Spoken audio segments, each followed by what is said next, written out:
देखिए पिछले क्लास का प्रोग्रेस क्या था हमारा, स्केलेटल सिस्टम को दो पार्ट में बांटे, एक था एक्सियल और दूसरा एपेंडिकुलर, है ना। एक्सियल सिस्टम में एक रह गया था, वो है रीब्स। रीब्स इनका नंबर हम लोग कितना रखे थे, 12 पेयर्स। यस, 12 पेयर्स यानी 24 रीब्स है। बोथ साइड्स 12-12 रीब्स रहते हैं, लेफ्ट साइड राइट साइड में। और जिस एरिया में रीब्स रहते हैं, है ना, उसको अगर वर्टिब्रल कॉलम के रेस्पेक्ट में अगर बोला जाए तो आप देखिएगा वर्टिब्रल कॉलम का जो सर्वाइकल के बाद थोरासिक वर्टिब्रा शुरू होता है, तो थोरासिक 1 से लेके थोरासिक 12 तक रीब्स आकर उनसे जुड़ते हैं, राइट। अब है क्या कि ये जो रिब्स हैं एक तरफ तो ये हैंग ऑन रहते हैं किससे, हमारे वर्टिब्रल कॉलम से, वर्टिब्रा के बोन से। और जब फ्रंटल साइड में आते हैं यानी वेंट्रल सरफेस पे आते हैं तो उन्हें ज्वाइन होने के लिए एक दूसरा सरफेस मिलता है, and that is our sternum, है ना। फ्रंट साइड का जो बोन जिसको बोले थे ऑलमोस्ट जैवलिन जैसा लगता है दिखने में, वो है हमारा स्टर्नम। तो स्टर्नम के साथ आगे जुड़े रहते हैं ribs. They at the ventral surface join with sternum and at the dorsal surface with the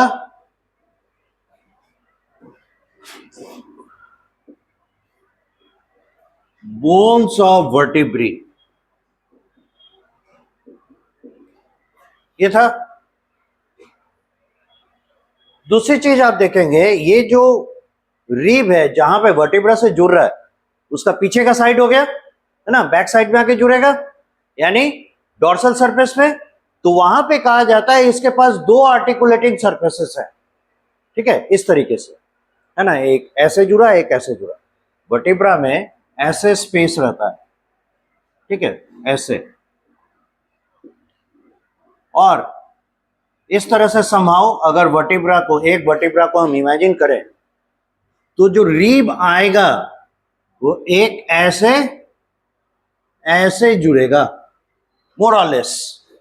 इसलिए हम लोग कह रहे हैं इसके दो सरफेसेस हैं जिससे कि आर्टिकुलेट करता है विद द वर्टिब्रा,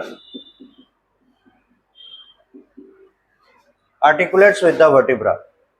इसीलिए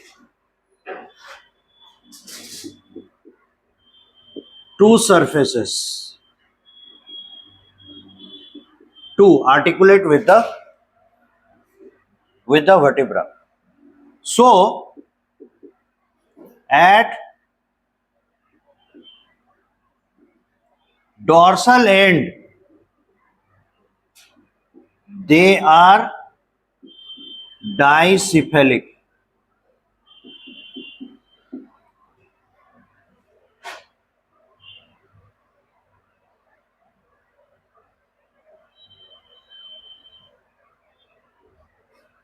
This is rib,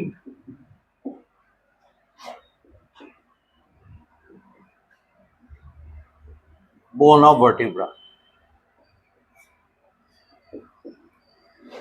ठीक है, ऐसे रहते हैं। फिगर में आप दे सकते हैं representation of rib joining with a bone of vertebra.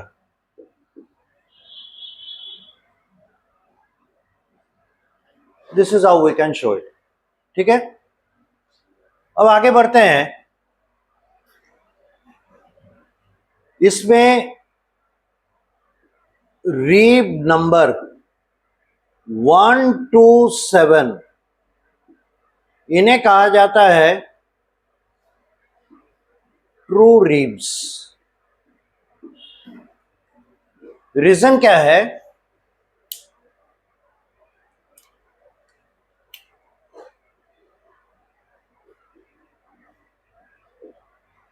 Each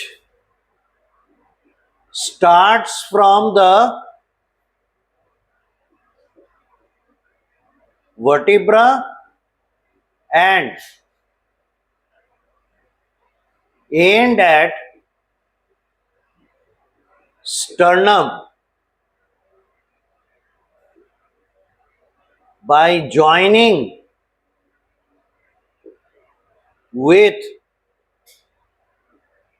a cartilage।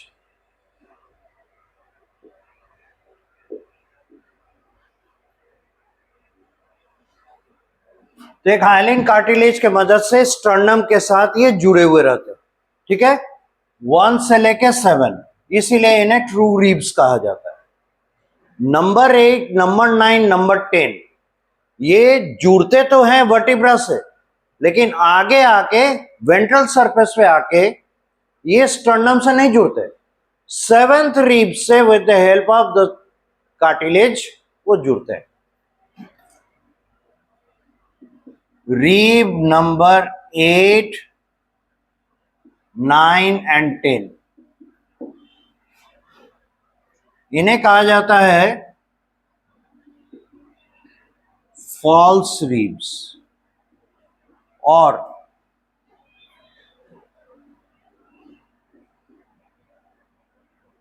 Chondro vertebral रीब। क्यों कहा जाता है वो अभी देखेंगे। ये भी स्टार्ट करते हैं each of them start from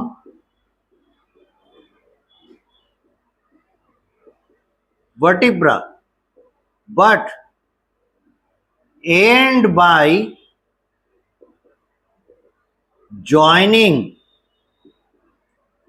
the 7th rib at ventral surface with a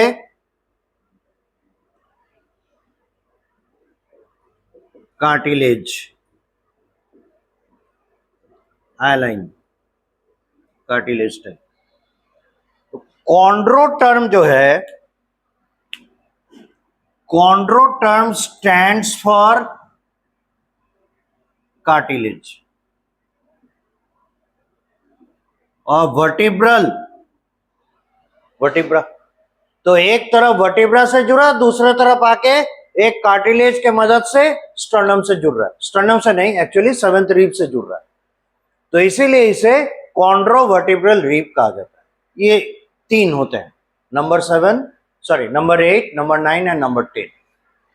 11th और 12th जो है, यहां तक कीजिए, उसके बाद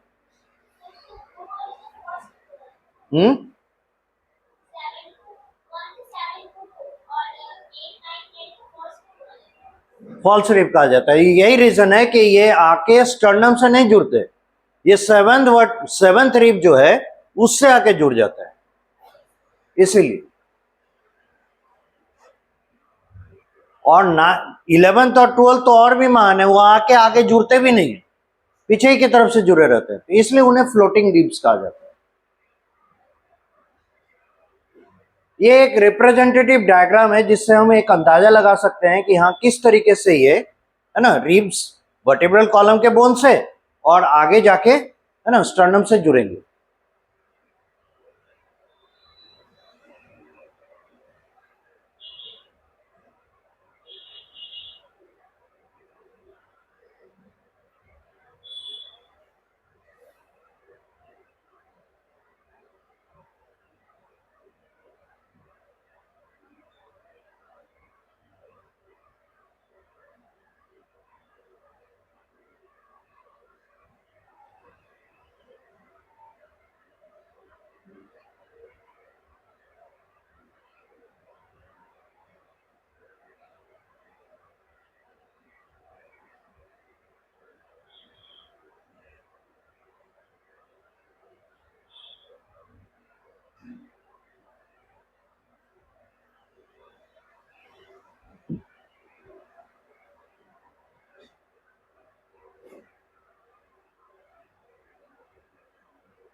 ये तो हो गया।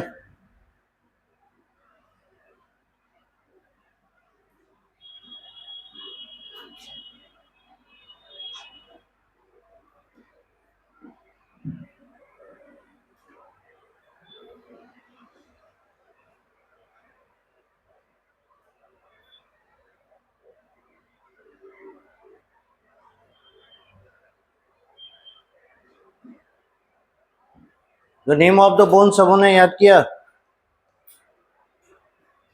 एक्सियल सरफेस के?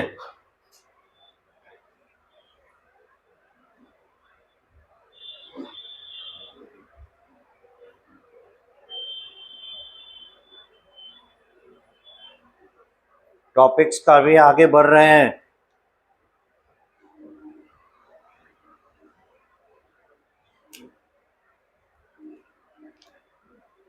अब की बारी सिर्फ टेस्ट में एक एक चैप्टर रहेगा और सितंबर मंथ का टेस्ट ओवर होते होते आई थिंक आपका ह्यूमन फिजियोलॉजी खत्म भी हो जाएगा और structure and anatomy of animals भी कंप्लीट हो जाएगा, यानी फ्रॉग। उस समय कोई मर्जी नहीं, एक साथ 8-8, 10-10 चैप्टर्स के टेस्ट रहेंगे।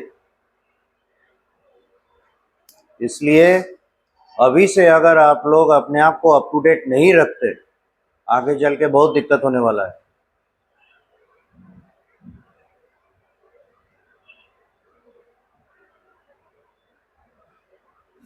सिर्फ बायोलॉजी ही नहीं, आपको तो केमिस्ट्री और फिजिक्स भी पढ़ना है ना।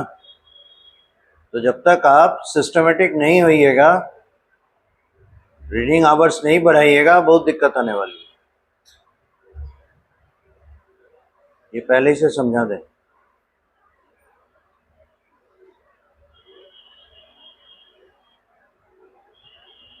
टाइम मैनेजमेंट सीखिए, सबसे ज़्यादा ज़रूरी है। रिवीजन पे एकदम आप लोग का ध्यान नहीं है। टेस्ट अनाउंस होगा उसके पहले चैप्टर पढ़ना शुरू करते हैं, ये तो गलत बात है।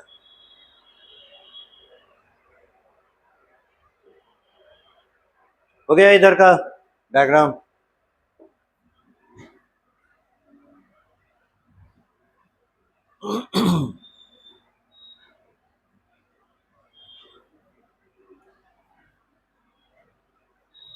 रिवीजन का सबसे अच्छा तरीका क्या है पता है? जैसे आप कॉपी को रिवाइज कर रहे हैं, आप तो पूरा समझ गए किसके बाद क्या लिखा हुआ है, ये भी आप देख रहे हैं, तो आंख बंद करके अपने आप को बोलते जाइए इसके बाद ये है, इसके बाद ये है, इसके बाद ये, दिस लाइक दिस। और जहां पे आप मिस किए उसको एक बार देख लीजिए, फिर से बोलिए। इस तरह से करते करते जिस चीज को आप रिपीट कर रहे हैं, रिवाइज कर रहे हैं, उसको एक तरह से रट जाइए, याद कर लीजिए। रीजन क्या है, इससे बेनिफिट क्या होगा कि उसका एक सीक्वेंस बना हुआ रहेगा। बुक से ज्यादा सीक्वेंशियली आपको टीचर्स क्लास में पढ़ाते हैं, है ना। ये तीनों सब्जेक्ट में आप करेंगे, सीक्वेंस में याद करेंगे। ब्रेन एक पैटर्न को, है ना, स्टोर करना ज्यादा पसंद करता है। इसके बाद ये, इसके बाद ये, हैपेजेट बीच में कुछ काम आ जाता है, आप देखते हैं खुद चिढ़ जाता है। रीजन क्या है, ब्रेन उसके साथ एकोमोडेट नहीं कर पाता है, वो एक सिस्टम, एक पैटर्न पे चलता है। तो इसीलिए इसी पॉइंट ऑफ व्यू से आपको जो भी बताया जाता है, देखते हैं एक सीक्वेंस में रहता है। ऐसा कभी नहीं होगा एपेंडिकुलर बताते बताते एक्सियल बताने लगेंगे, एक्सियल बताते बताते एपेंडिकुलर की ओर चले जाएंगे, फिर जॉइंट्स पे आ जाएंगे। ऐसा कभी नहीं होगा। एक को शुरू किया गया है, उसको कंप्लीट करके उसके साथ जो जुड़ा हुआ है दूसरा आएगा, यानी एक सीक्वेंस बना हुआ है ना। तो अगर आप इसी सीक्वेंस को मेंटेन करके उसका इमेज दिमाग में रखते हैं तो आपको कंफ्यूजन नहीं होगा। क्योंकि जब हम लोग क्वेश्चन सॉल्व करते हैं, मोस्ट ऑफ द टाइम आप एमसीक्यू सॉल्व करते हैं। एमसीक्यू सॉल्व करने का कभी ये तरीका नहीं होता है कि क्वेश्चन पढ़ने के बाद इमीडिएट आंसर देखें, नहीं, नेवर। क्वेश्चन पढ़ने के बाद खुद इमेजिन करके उसके आंसर को दिमाग में पहले लाना होता है और उसके बाद खोजना होता है कि ये हमारे चॉइसेस में है कि नहीं, नंबर 1। नंबर 2, चारों चॉइस को देखना होता है। ये नहीं कि जैसे ही हमारा चॉइस दिखा बस वही सही आंसर है, कभी नहीं होता है ऐसा। ऐसा बहुत बार होता है, हो सकता है दूसरा या तीसरा या चौथा चॉइस ज्यादा सही आंसर हो, तो आपको लगेगा यही सही है। जैसे 0.1 है, उसको 0.01 multiplied by 10 to the power 1 कर सकते हैं ना, 0.1 ही आएगा। और मोर देन 1 आर करेक्ट, ये भी अगर चॉइस में रहे, आप 0.1 कैलकुलेट किए, देखे 0.1 मारे यही सही है। नतीजा क्या होगा, आप दूसरों को नहीं देखे, हो सकता है उससे ज्यादा और सही आंसर होता, तो ऑल ऑफ द अबव ज्यादा सही आंसर था, आप मिस कर गए। ऐसा नहीं है आप गलत हैं, लेकिन एमसीक्यू में होता है सही चॉइस को पिक करना, तो वहां पे क्या होगा, आपसे मिस्टेक हो जाएगा, सब्जेक्टिव तो है नहीं। इसलिए ऑब्जेक्टिव टाइप यानी मल्टीपल चॉइस क्वेश्चंस में ये बहुत जरूरी होता है कि आप सही चॉइस को पकड़ें, और उसके लिए आपके माइंड में उसका कॉन्सेप्ट क्लियर होना बहुत जरूरी है। जब तक हम उलझे हुए रहेंगे सही आंसर तक नहीं पहुंच पाएंगे। और ये चीज not only in chemistry, not only in physics, biology में भी ये एप्लीकेबल होता है। छोटा सा एग्जांपल दीजिए, मान लेते हैं कि mitochondria is, power house of cell लिख दिया, हैज ऑक्सीजोम्स लिख दिया, हैज मैट्रिक्स एंड क्रिस्टी लिख दिया, ऑल ऑफ द अबव। आप तो देखे पावर हाउस ऑफ सेल, दिए उसी को choice, all of the above ज्यादा सही आंसर था। तो ये छोटी छोटी चीजें हैं, जब तक आप चॉइसेस को नहीं पढ़ेंगे, बिना चॉइस पढ़े हुए कभी अपना चॉइस मत दीजिए, सभी ऑप्शंस को पढ़ें, पढ़ने के बाद सही चॉइस की हो जाए, तब देखिएगा आपका जो गलत हो रहा है ना, नेगेटिव जा रहा है, नेगेटिव जाने का ट्रेंड कम हो जाएगा। और एमसीक्यू में जब तक आप, जैसे कोई कंपटीशन है, नीट का कंपटीशन है या इस तरह का जो भी आपका क्लास में हो रहा है, आप टारगेट बनाइए कि हमको 90% स्कोर करना है। जब तक 90% तक नहीं पहुंचे, यानी अगर मान लेते हैं 10 क्वेश्चन है तो 9 क्वेश्चन बनना चाहिए, अगर 40 क्वेश्चन है तो 4 9 36, 36 क्वेश्चन बनना चाहिए। अब 36 क्वेश्चन के बाद 37वां क्वेश्चन से 40वें क्वेश्चन तक आप थोड़ा, है ना, चांस ले सकते हैं कि अगर गलत हुआ तो मैक्सिमम कितना, 1 मार्क नहीं कटेगा, 4 मार्क्स हमको मिलता है सही होने पे और 1 मार्क रहता है मेरा माइनस होने पे, तो मैक्सिमम हमारा 2 3 या 4 नंबर का लॉस होगा, है ना, 4 नंबर का लॉस होगा मैक्सिमम। 4 नंबर का लॉस मतलब 1 क्वेश्चन का लॉस होगा हार्डली। तो वैसे में आप थोड़ा चॉइसेस ले सकते हैं, लेकिन जब आप बॉर्डर लाइन पे हैं, 60% बना रहे हैं, 65% है, उसमें चॉइस बिल्कुल नहीं लेना चाहिए, कभी भी आपको वहां पे अंदाजा नहीं लगाना चाहिए।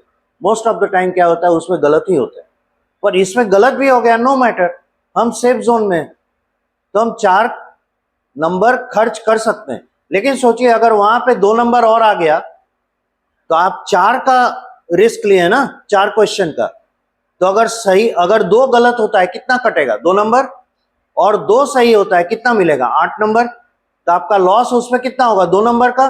तो 4 क्वेश्चन में आपको कितने मार्क्स मिले, 6 नंबर, तो आपको तो प्रॉफिट हो गया, है ना, 90 प्लस हो गया, 90% से आप आगे बढ़ गए।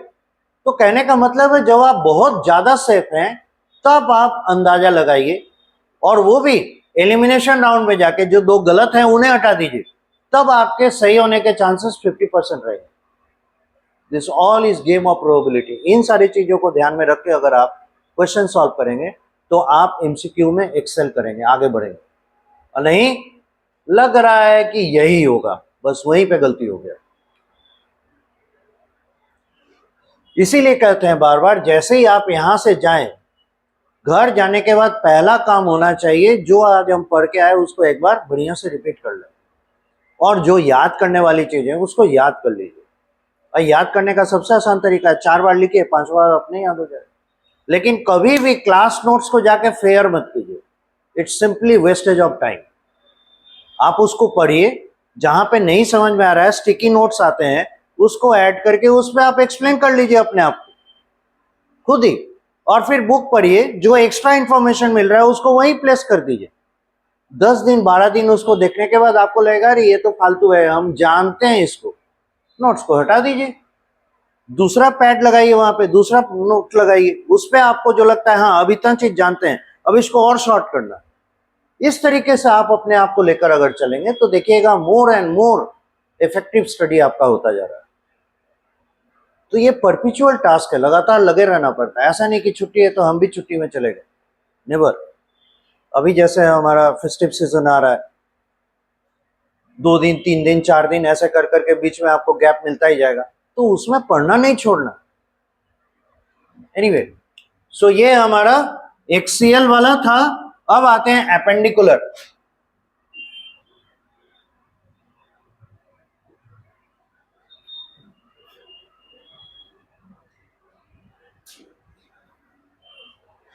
और बताए हैं इसमें क्या क्या पार्ट्स रहते हैं। गर्डल्स, लिम्स, ठीक है।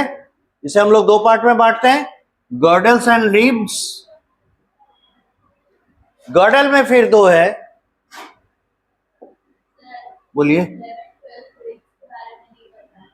11 12, अच्छा हाँ, yes, sorry, 11th and 12th rib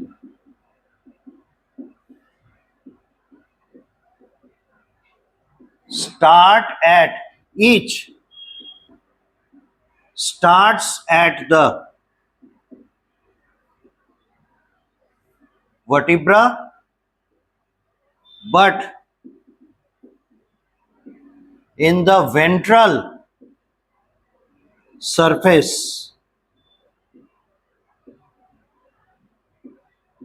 they remain free. इसलिए इनको फ्लोटिंग रीब कहा जाता है। यानी हम जब रीब चेस्ट एक्सपैंड करते हैं, ये बड़े आसानी से एक्सपैंड कर सकते हैं, और जब हम ब्रीद आउट करते हैं, पचकता है हमारा, ये रीब केज नीचे की ओर जाता है, ये भी बड़े आसानी से नीचे आ जाता है। सो दे आर कॉल्ड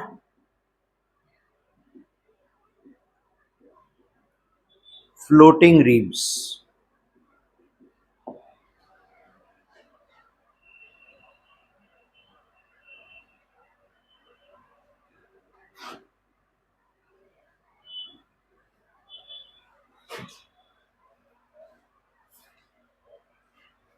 तो हम लोग देख रहे थे एपेंडिकुलर, एपेंडिकुलर में दो हिस्से, गर्डल एंड लिम्स। गर्डल फिर दो, पेक्टोरल एंड पेल्विक।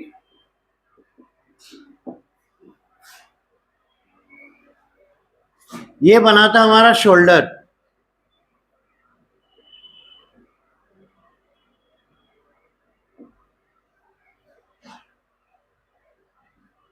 ये बनाता है मेक्स आवर वेस्ट, कमर के हिस्से को बनाता है ये। और लिम्स, ये फिर दो पार्ट में बांटे गए, four and hind. Hind limb बनाते हैं लेग, और फोर लिम्ब ये बनाते हैं हैंड्स।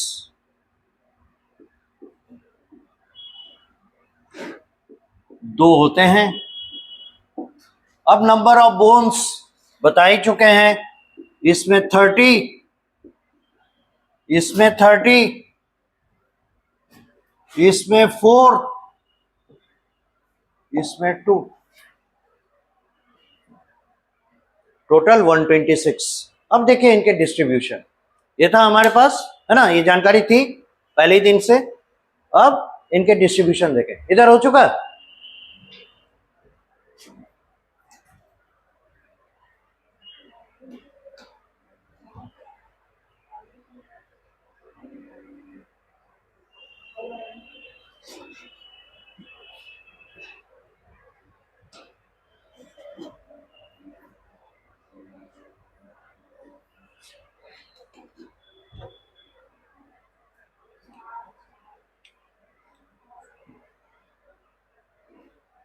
पहले देखिए गर्डल्स, ये भी हो गया ये हिस्सा।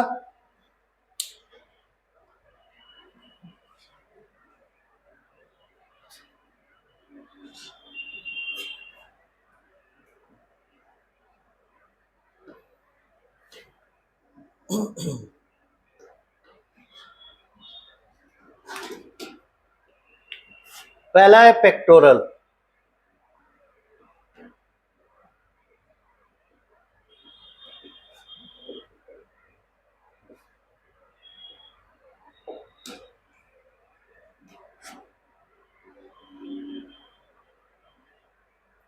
each side has two bones,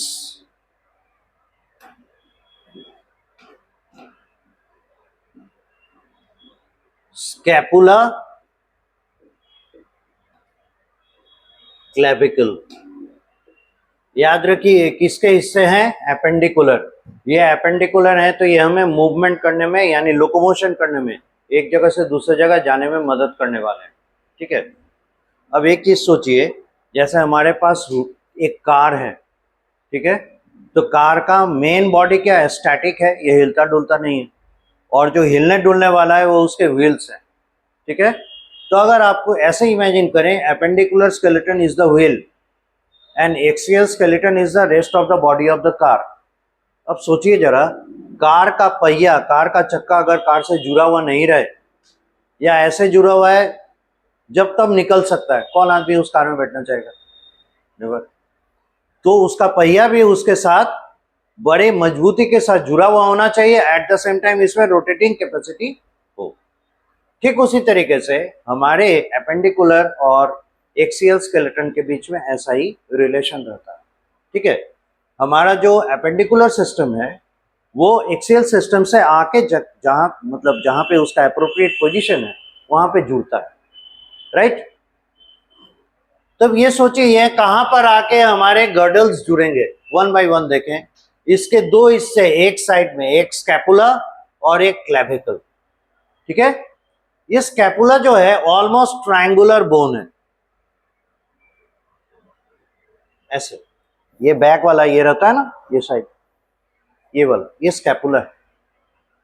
अब इस स्कैपुला का ये वाला एंड, ये स्पाइन कहलाता है, उठा हुआ रहता है। ये ऊपर आके थोड़ा सा ऐसे, है ना, एक रिज जैसा स्ट्रक्चर बनाता है। रिज कहते हैं, जैसे पहाड़ों पे जाएंगे तो मतलब नॉर्मल सॉइल मिलेगा, नॉर्मल सरफेस मिलेगा, आगे जाने के बाद अचानक से सब खत्म, गहरी खाई मिलती है। तो वो एरिया जहां आगे जाने के बाद कुछ है ही नहीं, most of the time that kind of areas are called ridge. ठीक है। ये ऊपर आने के बाद आगे बढ़ा और एक फ्लैट सरफेस जैसा एक प्रोजेक्टेड सरफेस प्रोड्यूस करता है। इसे एक्रोमियन कहते हैं। इस तरफ लिखें,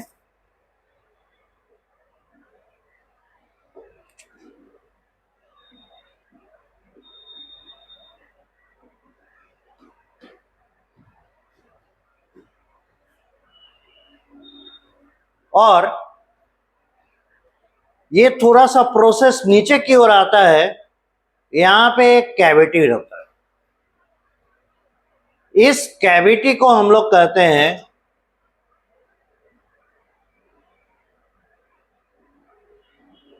ग्लेनॉइड कैविटी। ठीक है। और इस एक्रोमियन के साथ आर्टिकुलेट करता हुआ एक बोन आगे बढ़ता है और यही कहलाता है स्कैपुला। ठीक है।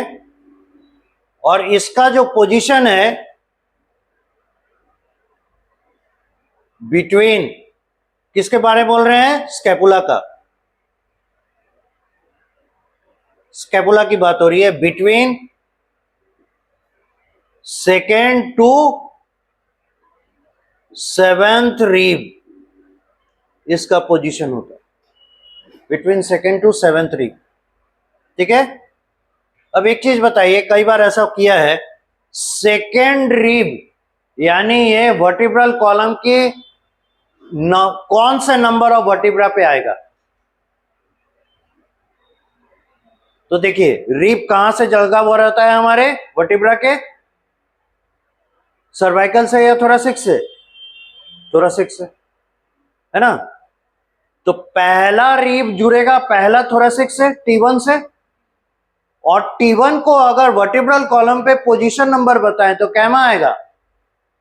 8वां, 8th होगा। याद नहीं है? C7 सर्वाइकल 7, थोरासिक कितने थे? 12।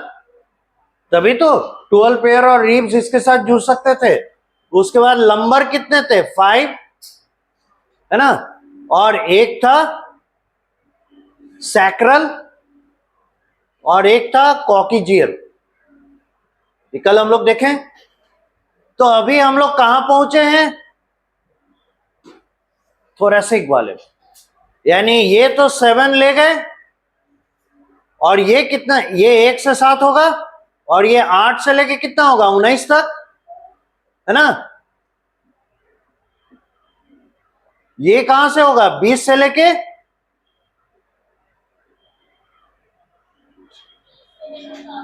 24 तक, यस।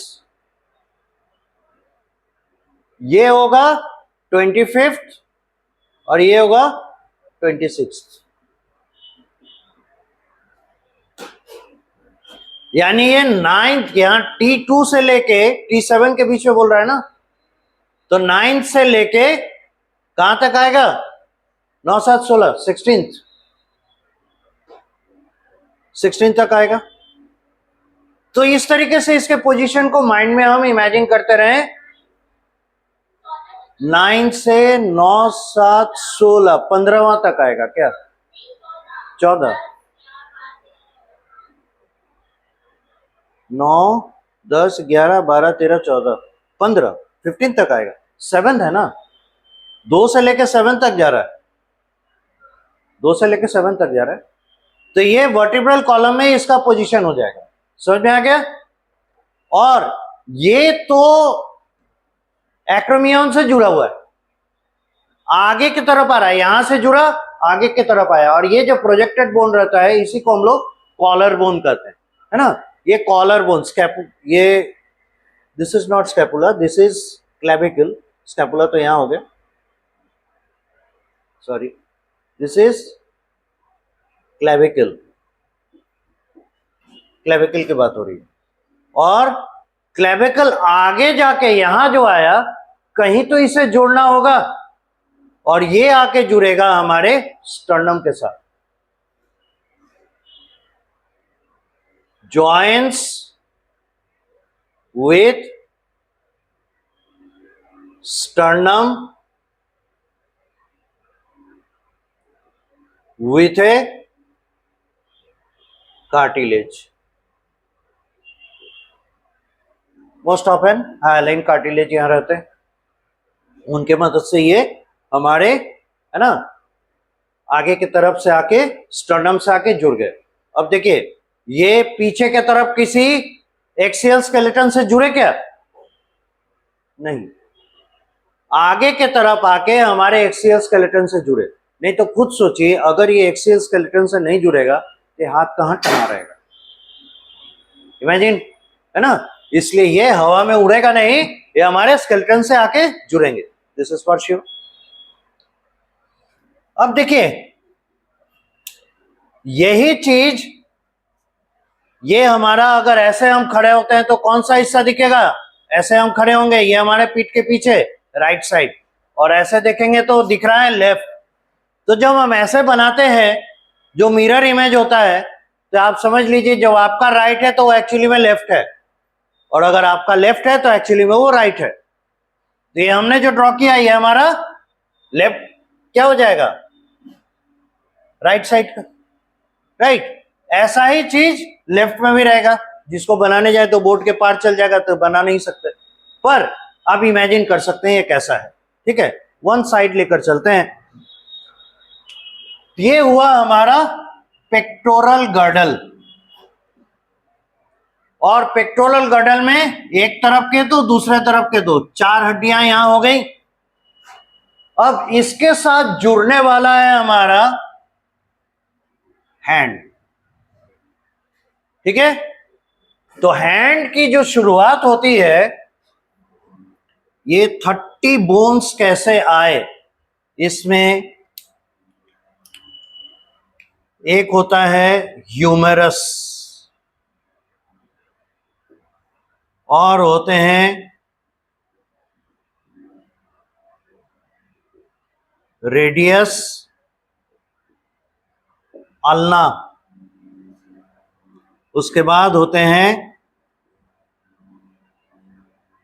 कार्पेल्स, मेटाकार्पेल्स,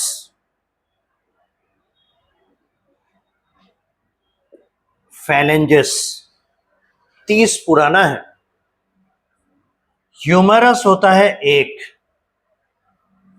रेडियस होता है एक, अल्ना होता है एक। ये दोनों फ्रंट बैक आगे पीछे रहते हैं। अब एक कार्पेल, ये होते हैं 8 और ये बनाते हैं हमारे रिस्ट बोन्स। मेटाकार्पेल ये होते हैं 5, ठीक है, और ये बनाते हैं पाम बोन्स, पंजा, ये वाला हिस्सा पंजा, ठीक है। और फैलेंजेस ये होते हैं 14 और ये बनाते हैं फिंगर्स।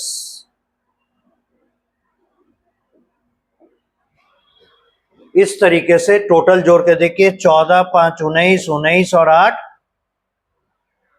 27, 28, 29 और 30, 30 बोन्स हो गए। अब इन्हें प्लेस करना है। तो देखिए, ये जो ह्यूमरस है ना, ये इस शेप का बोन होता है।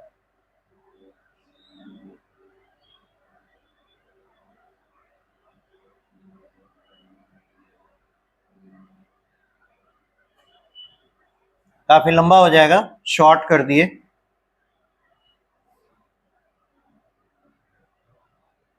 ऐसे लंबा है, ये यहां से लेके यहां तक काफी लंबी हड्डी है। तो ये हिस्सा जो है ये इसमें जाके फिट होगा, ठीक। और ये जो निकला हुआ रहता है, दिस इज 1, राइट। उसके बाद ये आता है आगे, यहां तक आया, और उसके बाद इससे इस साइड से जुड़ेगा हमारा, ये बहुत पतला हो गया, इतना पतला तो कहा जाएगा कुपोषण का शिकार है। ये हो गया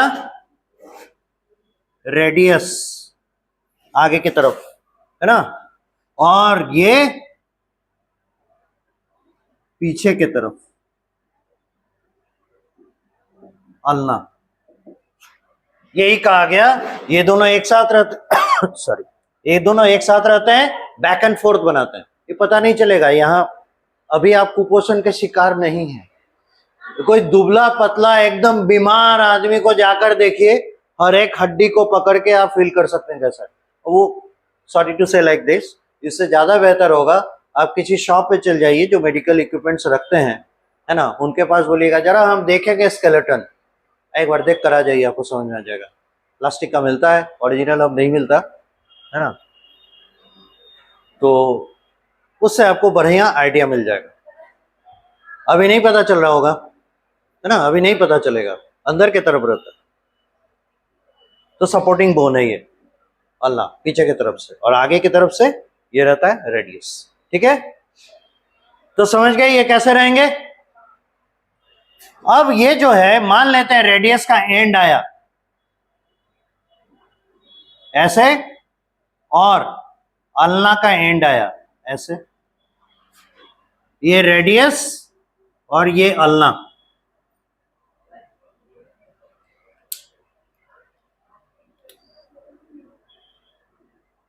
अब पता चल रहा है, रेडियस के लिए आर, अल्ना के लिए यू, ऐसे है। अब यहां पे हमारे रिस्ट के बोन्स होंगे,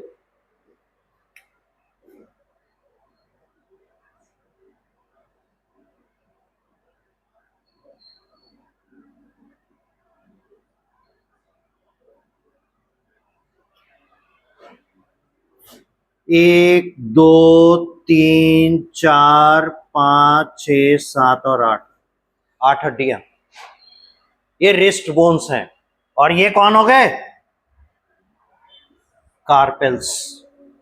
और इनमें जॉइंट्स होता है, ऐसा नहीं समझिए कि ऐसे ही जुड़े हुए हैं, they have joints for their एक पर्टिकुलर डायरेक्शन में मूवमेंट के लिए। जैसे हमारा यहाँ पे जॉइंट है, तो ये फ्री हैंड मूव कर सकते हैं इसको, है ना, जिस तरफ चाहे, उधर, इधर, आगे की तरफ, पीछे की तरफ। This joint gives us this kind of mobility. ठीक, उसके बाद यहां आया, ये एक ही डायरेक्शन है, किसी का देखें पीछे मुड़ जाए नहीं, ये एक ही डायरेक्शन में आपको मूवमेंट अलाउ करता है। उसके बाद रिस्ट, ये दिस मूवमेंट के लिए अलाउड है, ज्यादा ऐसे ऐसे कीजिएगा तो फिर ऐसे ही हो जाएगा, इसलिए ज्यादा नहीं करना है, करना चाहिए थोड़ा बहुत ताकि यहाँ पे है ना ब्लड सर्कुलेशन थोड़ा बढ़े, लेकिन इसको ऐसे ऐसे ही मूव कराना इसी के लिए बने। इसलिए बाइक चलाते हैं तो लाइक दिस, कार ड्राइव करते हैं तो लाइक दिस, ऐसे ऐसे ज्यादा कीजिएगा गया काम से। एनीवे, तो दिस इज द अलाउड है ना मूवमेंट फॉर द रिस्ट। अब रिस्ट से कौन जुड़ेंगे, देखिए 5 फेस खोला हुआ है, राइट, तो यहां से आने वाले कौन, कार्पेल्स, सॉरी मेटाकार्पेल्स, ये कार्पेल्स हैं।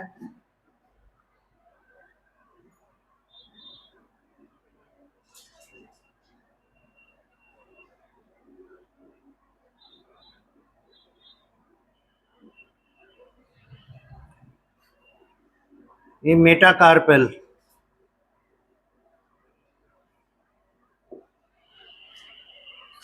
तो देख के ही लग रहा है ये अंगूठा की ओर जा रहा है, index finger, middle finger, ring finger and little finger. Okay, अब है फैलेंजस, ये बनाएंगे हमारी उंगलियां, दिस वन, तो इसमें 2 ही रहते हैं, बाकी इन सबों में 1 2 3, 1 2 3, 1 2 3, 1 2 3, गिनी तो 3 3 6 3 9 3 12 2 14, ये बन गया भूत का पंजा, हाथ। अब इसे मांस वगैरह चढ़ा दीजिए, सही सही हाथ लगेगा, नहीं तो रात में देखेंगे डर लगेगा।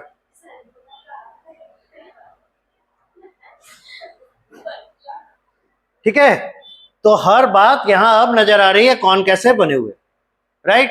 अब आप ड्रॉ कर सकते हैं, ये आपको आइडियली याद भी रहेगा।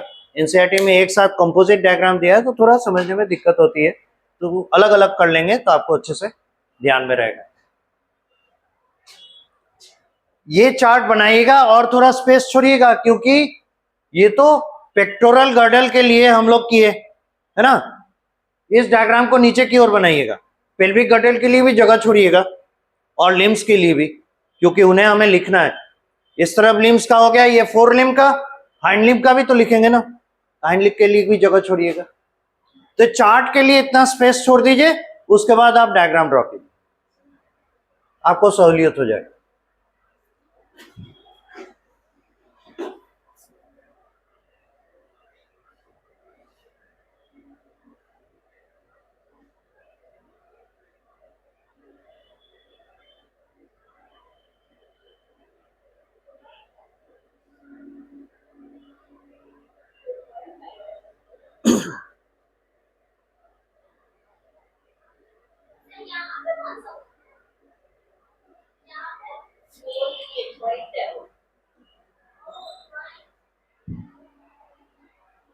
इस जगह ये वाला हिस्सा, आज आपको दुबले होने का फायदा मिल रहा है।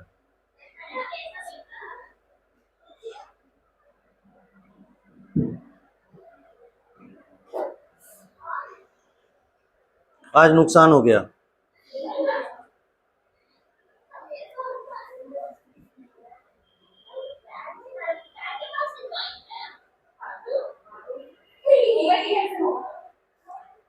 जो पोर्शन आपके बॉडी का मूव कर रहा है वहां जॉइंट है, लेकिन कुछ जगह ऐसे भी जॉइंट्स है जो मूव नहीं करते, ये मूव नहीं करेगा। कल पढ़ाए नहीं है, स्कल बोन पढ़ाए कि नहीं, यहाँ कितने बोन्स है, ये एक हो गया, कपार इसे क्या कह रहे हैं, फ्रंटल, पेराइटल 2 हो गया, टेम्पोरल 2 हो गया, ऑसिपिटल 1 हो गया, है ना, अंदर के तरफ स्फेनॉइड और एथमॉइड, ये सभी जुड़े हुए हैं। जब आप अच्छे दुकान से, है ना, स्कल खरीदेंगे तो हर एक जॉइंट्स खुलेंगे, बड़ा बेहतरीन लगेगा देखने में। जैसे ही आप एमबीबीएस में इन करते हैं आप सर्टिफाइड हो जाएंगे ये सब चीज करने के। इसीलिए तो कहते हैं एक एक्साइटिंग फील्ड आपके लिए वेट कर रहा है। थोड़ा सा मेहनत कीजिए and you will be there.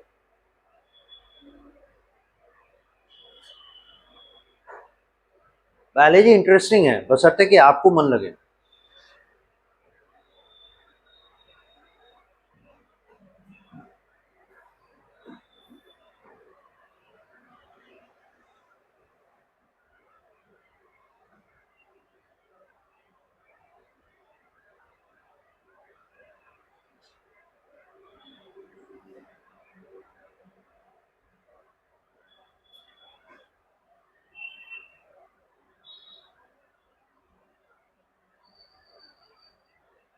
उनके बारे में बताएंगे, जिन जॉइंट्स को आप टटोल रहे हैं उनके बारे में बताएंगे, अभी हुआ नहीं है।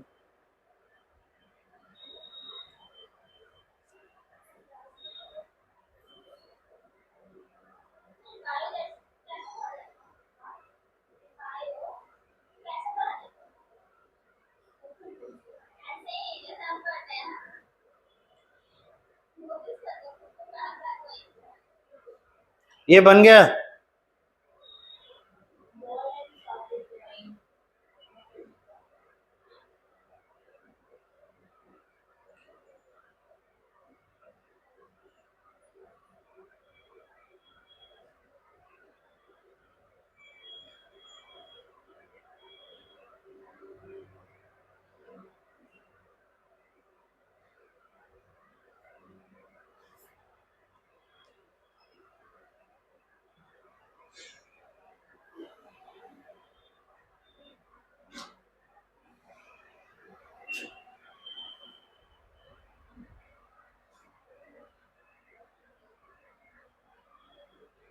ये हिस्सा हो गया।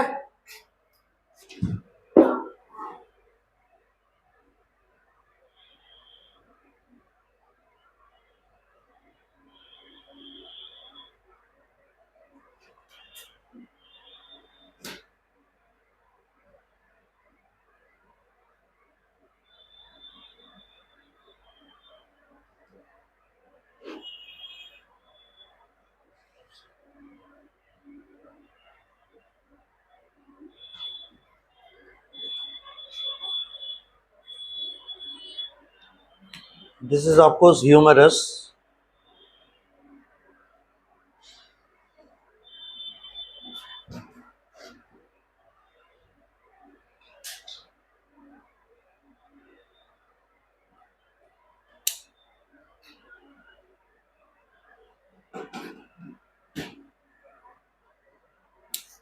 इसका जरूरत नहीं।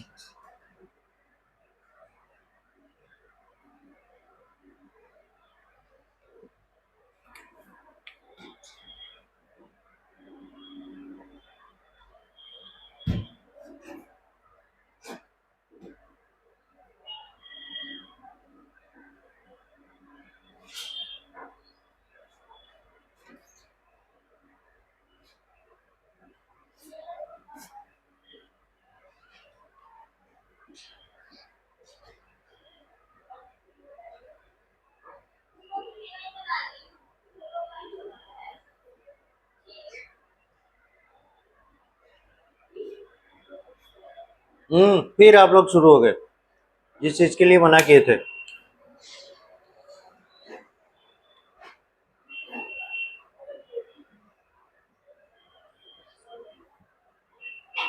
हो गया।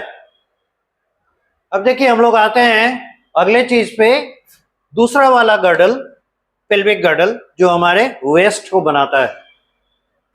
इसमें दो ही बोन होते हैं और इन्हें कॉक्सल बोन कहा जाता है।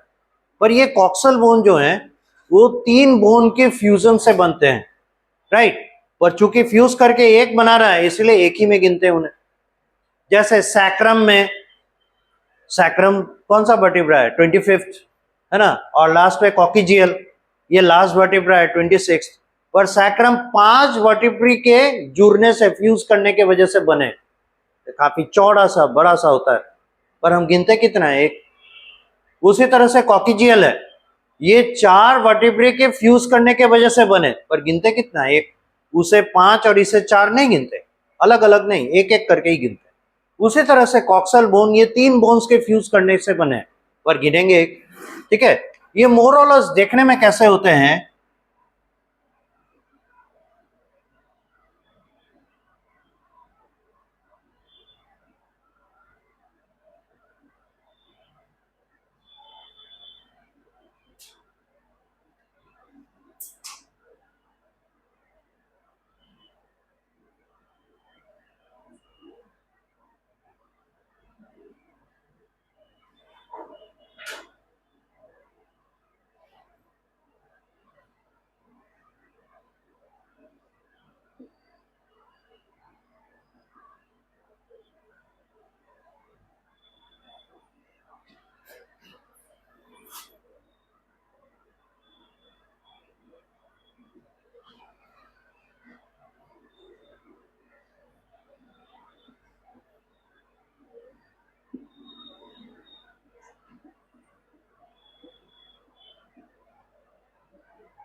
ये पॉइंटेड वाले को देखिए तो इस्चियम बोला है, ये प्यूबिस है,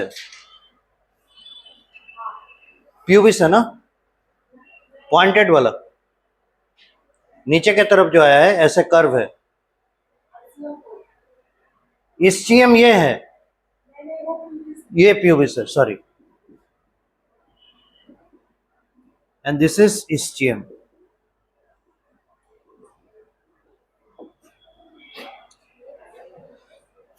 ये जो है ध्यान दीजिएगा, यहां पे ये एक कैविटी बनाता है,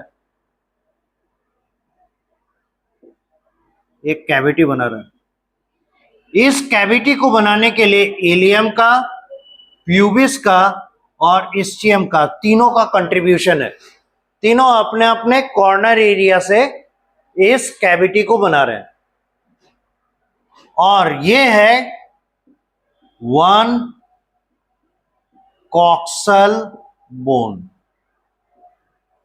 ये 1 कॉक्सल बोन है, या बेटर है इसको नाम जो है इस तरफ रखा जाए, 1 कॉक्सल बोन। फिर से लगेगा ये हवा में टंगा हुआ है ना, क्योंकि ये जो एरिया है यहां आके एक उसी तरह का बोन जुड़ता है, और इस बोन को कहते हैं फीमर।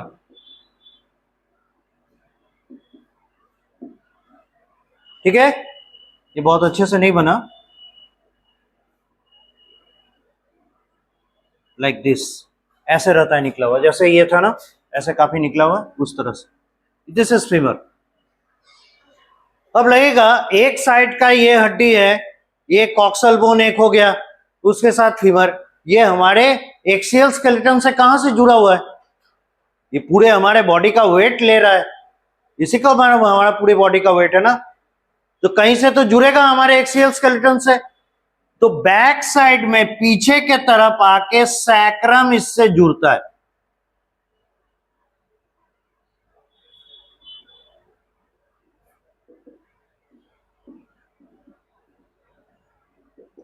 ये 25th वर्टिब्रा बैक साइड में सैक्रम के साथ ये जुड़ा हुआ है, और अगर ऐसे इमेजिन करें,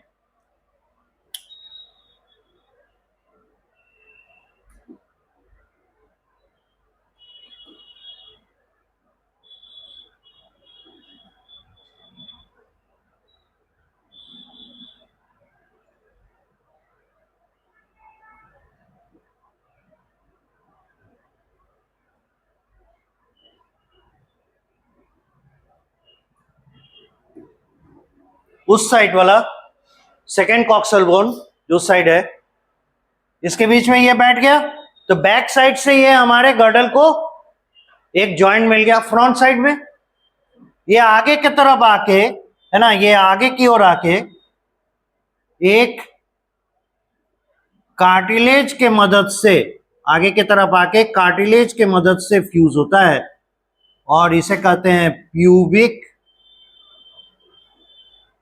सिम्फाइसिस।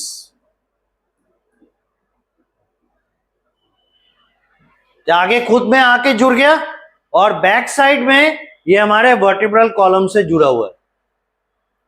तो याद रखिए, कई बार क्वेश्चन आता है कि हमारा पेक्टोरल गर्डल बॉडी से कहां, किस जगह से आर्टिकुलेट करता है? क्लेविकल के मदद से स्टर्नम से। और पेल्विक गर्डल ये हमारे वर्टिब्रा के साथ, ठीक है। और कॉक्सल और नीचे की ओर जाता है, तो मेनली सैक्रम से आकर ये जुड़ता है, राइट। अब अंदाजा मिल रहा है कैसे ये फिट हुआ। जो एपेंडिकुलर है वो एक्सियल स्केलेटन से कैसे जुड़ा हुआ है? ठीक वही बात बोल रहे हैं, जैसे एक कार है, उसके दो व्हील्स हैं, आगे के तरफ, दो पीछे के तरफ। वो अगर मेन बॉडी से ऐसे नहीं जुड़ेगा कि इसे मोबिलिटी मिले तो कार चलेगा ही नहीं। ठीक उसी तरीके से हमारे मेन स्ट्रक्चर को ये मोबिलिटी देने के लिए इस तरीके से जुड़े हुए, right. Now you can draw, you will have a good idea. कहां तक हम लोग पहुंचे? हम लोग पहुंचे कॉक्सल बोन, कॉक्सल बोन और उसके साथ जुड़ा है फीमर। ये तो हाथ की हड्डी, इसे हटाना होगा।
ये बनाइएगा, ये अभी नहीं लिखिएगा, इसको एक्सप्लेन करेंगे एक एक करके बारी बारी से।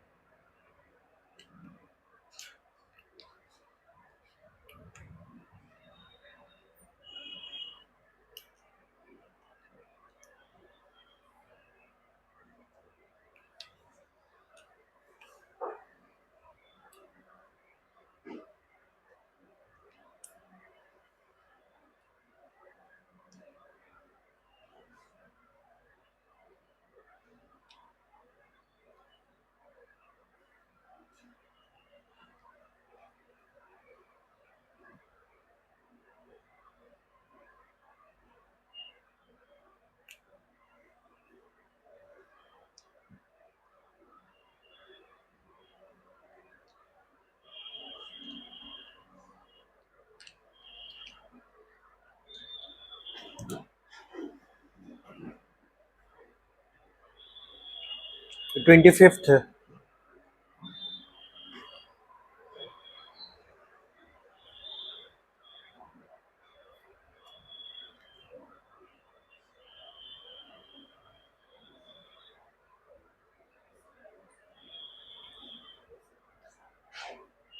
ऐसा स्ट्रक्चर रहता है, कभी हम उठते चलते हैं दौड़ते हैं, कभी फील करते हैं हमारे बॉडी में कौन क्या कैसे मूव कर रहा है? कभी नहीं करते हैं।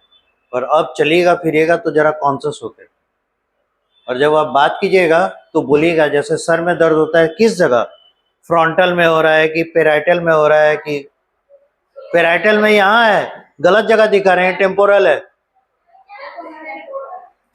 वो टेम्पोरल है।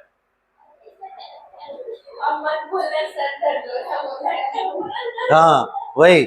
और अगर आंख के ऊपर दर्द करेगा तो बोलिएगा ऑर्बिट में दर्द हो रहा है। हाँ तो ऑर्बिट के अंदर जो आई बॉल है उसमें दर्द हो रहा है। हाँ तब जाके आपके डे टू डे के हिस्से बन जाएंगे। यही है तरीका कि कैसे आप है ना फंडामेंटल्स को याद रखते हैं, यही तरीका है। उसके बाद अगर हाथ पांव में दर्द हो रहा है यहाँ मसल में, तो आपको बताना चाहिए कि मेरे वॉलेंटरी मसल में हो रहा है, इनवॉलेंटरी के दर्द को आप नहीं पहचान पाइएगा।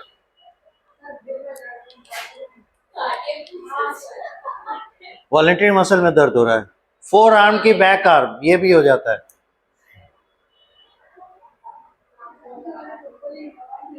आप आगे पढ़ेंगे वो चीज देखिएगा, एनसीईआरटी बुक में दिया हुआ है रिफ्लेक्स आर्क, उसमें दिया हुआ है, इसमें भी है पर और थोड़ा सा डेप्थ में ले गया, बस बता दिया है कि ये इस तरह से है, अदरवाइज बन गया ये। अब देखिए ये फीमर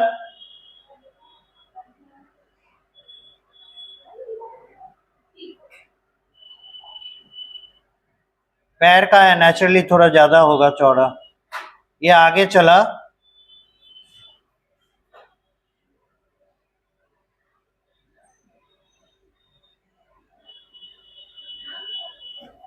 इसमें फ्रंट एंड बैक प्रोसेसेस हैं, ठीक है, फ्रंट एंड बैक प्रोसेसेस।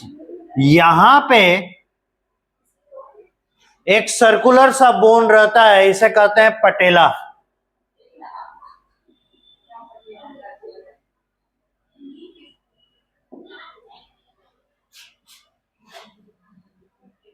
देखिए फीमर हम लोग देखे, फीमर कितना है, एक साइड की बात कर रहे हैं, और फीमर से आके जुड़ा आगे साइड में पेटेला। एक्चुअली है क्या कि यहाँ पे ऐसे कैविटी रहता है और वहां पे बहुत सारे नर्व्स हैं, है ना, सेंसिटिव एरिया है, इसलिए उसे कवर करने के लिए पहले कार्टिलेज आता है।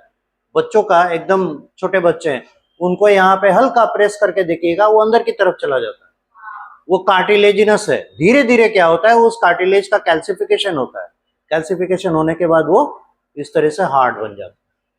क्योंकि हम जब घुटने के बल चलने की कोशिश करते हैं इसी में प्रेशर पड़ता है, तो वो उसे सिक्योर करना चाहेगा, तो धीरे धीरे क्या होता है, इसमें कैल्सिनेशन होने के बाद ऐसा हो जाता है। तो पेटेला के लिए यहाँ पे जगह होता है।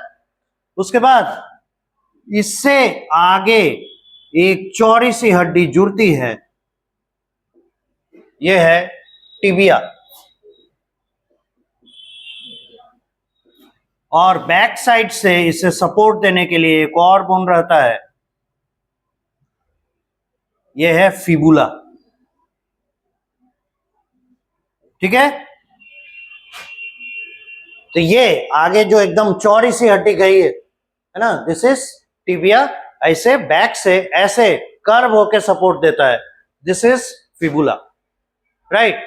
तो कितने कितने मिले, टिबिया एक मिला, फिबुला एक मिला, और एक पेटेला भी है।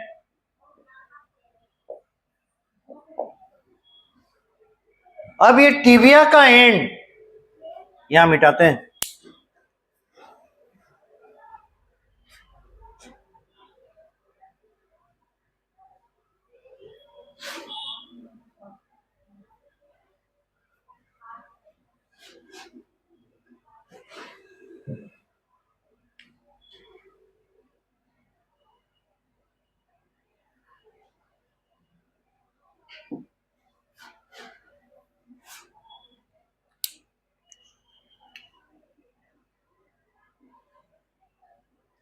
टिबिया और फिबुला इसके साथ जुड़े होंगे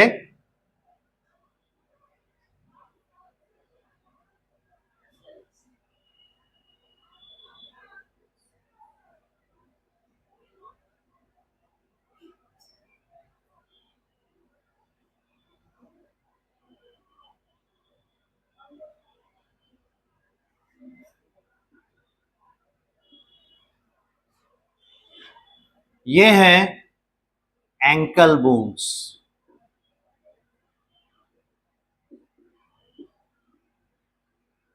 और इन्हें कहते हैं टार्सल्स।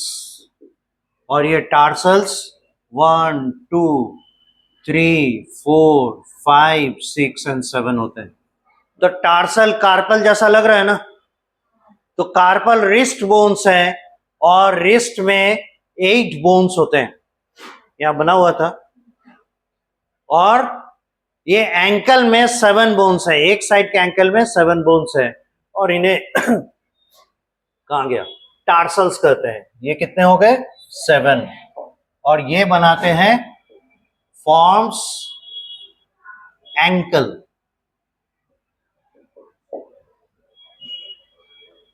अब जैसे कार्पल से मेटाकार्पल लगे हुए थे हमारा पाम का हड्डी, वैसे ही इससे लगे हुए होंगे मेटाटार्सल।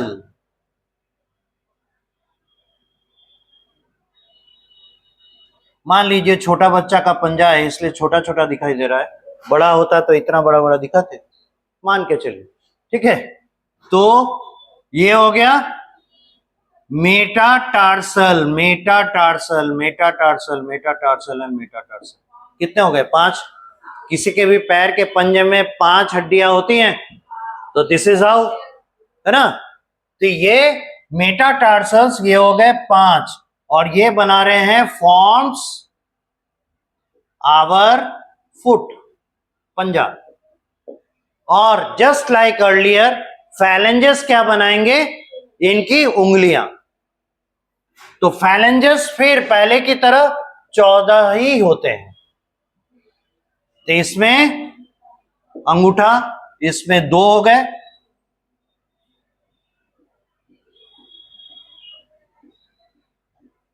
बाकी सब में 3 3। ये हैं एक्सेप्शन।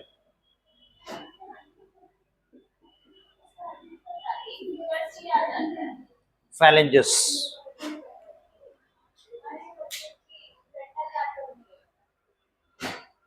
हो गया।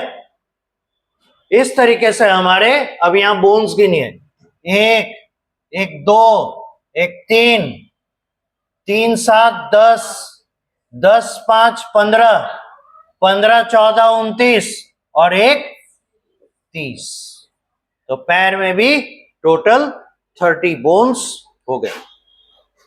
कॉक्सल 2 बोन देख चुके, है ना।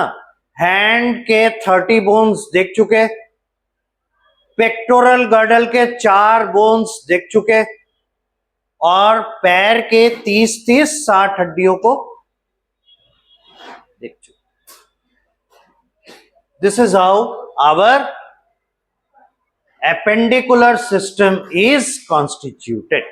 बना लीजिए, this is how we will end today. हाथ पांव पता चल गया अब हमारा कहां कैसे है। आगे से ध्यान रखिएगा, अगर चोट लगे अंगूठा में तो क्या कहिएगा, टो के किस फैलेंज में लगा वो भी आप बता सकते हैं, पहला वाला कि दूसरा वाला। तो मोस्ट ऑफ द टाइम पहले वाले फैलेंज में ही चोट लगता है। तो किसी डॉक्टर के पास भी जाइएगा ना, अटेंशन लेके देखेगा, अच्छा बच्चे को पूरा पता है।